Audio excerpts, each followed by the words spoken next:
Oke, langsung saja kita panggil ke materi hebat kita, yaitu Ustadz Anwar, Ustadz Kasur Anwar SPDI. Silakan, Ustadz Anwar, silakan. Assalamualaikum. Waalaikumsalam Pak Anwar. Sehat ya Pak Anwar? Alhamdulillah. Rasanya masih lancar nih Pak Anwar? Alhamdulillah. Pagi-pagi masih lancar. Oke. Mungkin Pak Anwar sebelum mungkin berlangsung acara kita pada hari ini, sebelum ada materi untuk anak-anak, mungkin anak baiknya biar berkah ya, biar dengar lancar, mungkin kita bacakan doa dulu. Al-Fatihah. Mungkin Pak Anwar bisa bantu. Siap. Bismillahirrahmanirrahim. Pemirsa yang ada di rumah, anak-anakku sekalian yang insya Allah senantiasa disayangi Allah Subhanahu Wa Taala. Bapak teringat satu hadis yang disampaikan Rasulullah, kullu amrin zibadillahi la yubada'u fihi bismillahirrahmanirrahim fahuwa aqta. Setiap perkara baik yang tidak dimulai dengan lafaz Allah, maka akan terputus keberkahan acara tersebut. Sama-sama kita ketahui acara kita ini acara yang sangat baik. Mari sama-sama kita menedahkan tangan, meminta kepada Allah Subhanahu Wa Taala supaya acara kita ini berjalan dengan lancar, menuai keberkahan, lancar dari awal sampai akhir nantinya. Na'udzu billahi minasy syaithanir rajim. Bismillahirrahmanirrahim. Alhamdulillahi rabbil alamin. Ar-Rahmanir Rahim. Maliki yaumiddin. Iyyaka na'budu wa iyyaka nasta'in. Ihdinas siratal mustaqim. Siratal ladzina an'amta 'alaihim ghairil maghdubi 'alaihim waladdallin.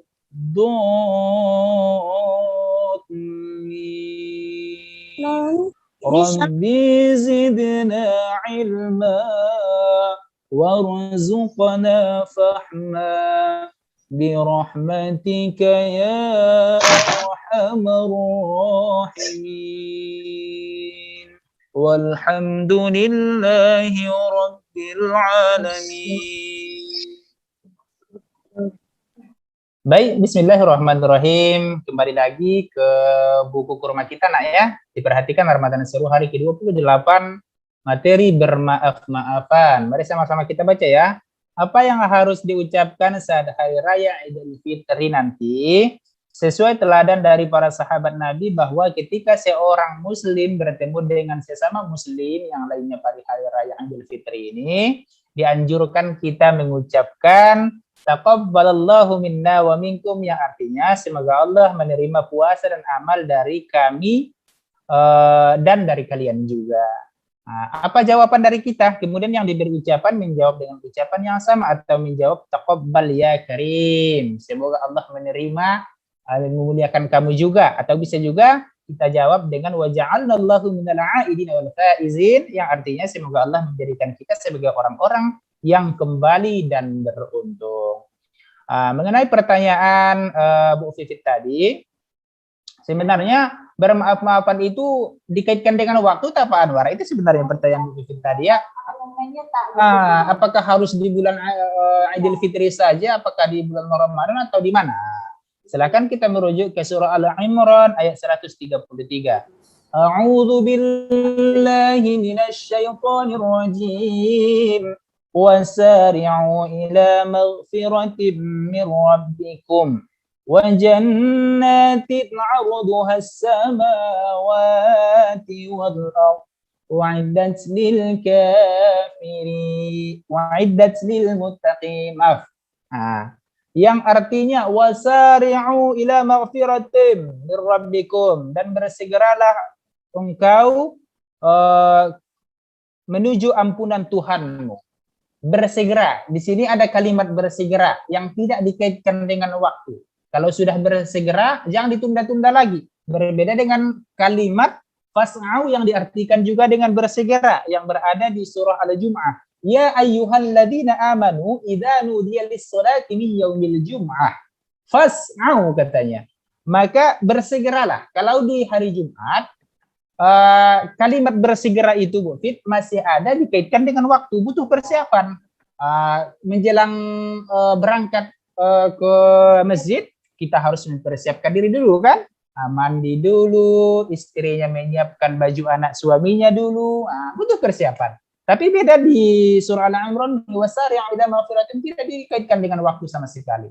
Takutnya kalau kita tunggu-tunggu nanti udah, saya merasa ada kesalahan saya kepada teman saya atau tetangga saya atau orang tua saya, langsung minta maaf, tidak dikaitkan dengan waktu. Takutnya kalau ditunggu-tunggu, sebelum kita minta maaf, na'udzubillahi min zalik, kita meninggal dunia bagaimana? Sementara yang kita bawa nanti ke hadapan Allah itu ada dosa kita kepada manusia, ada hubungan kita dengan Allah dan hubungan kepada manusia, habadu minallah dan habadu minnas. Kalau hubungan kita dengan Allah bisa nanti kita selesaikan dengan Allah di sana. Tapi kalau hubungan dengan manusia harus kita cari. Kita cari nanti manusia yang pernah kita buat sakit hatinya di sana. Sebelumnya sampai kepada Allah. Cara selesaikan dulu urusan kita di dunia ini. Jadi itulah salah satu fungsi untuk bermaaf-maafan, itu tidak dikaitkan sama sekali dengan waktu. Ketika kita merasa ada kesalahan sama teman kita, teman pengajaran kita, teman kerja, teman sekelas, teman satu sekolah, tetangga, langsung minta maaf.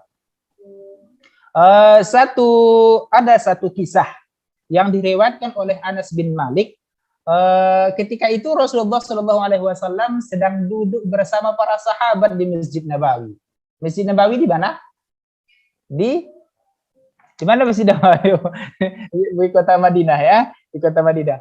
Setibanya ketika mereka sedang berbincang-bincang dengan Rasulullah, Rasulullah menuturkan akan datang nanti sosok seorang laki-laki dari pintu itu, ahli surga itu, kata Rasulullah. Mendengar itu para sahabat heran. Sebegitunya Rasulullah memuji seorang laki-laki ini. Apa sih sebenarnya amalan dia? Kenapa sampainya Rasulullah memuji dia menjadi ahli surga? Kemudian Anas bin Malik melihat di 3 hari berturut-turut sosok seorang laki-laki kaum Ansor. Masih ingat tak siapa itu kaum Ansor?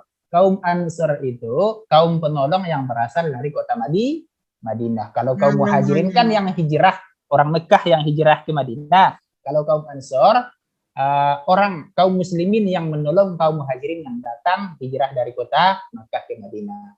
Jadi yang datang ini sosok seorang laki-laki kaum Ansor. Jenggotnya masih basah, dia baru berwudu ternyata. Dan megang sandalnya. 3 hari berturut-turut diperhatikan para sahabat yang masuk dari pintu itu laki-laki yang sama.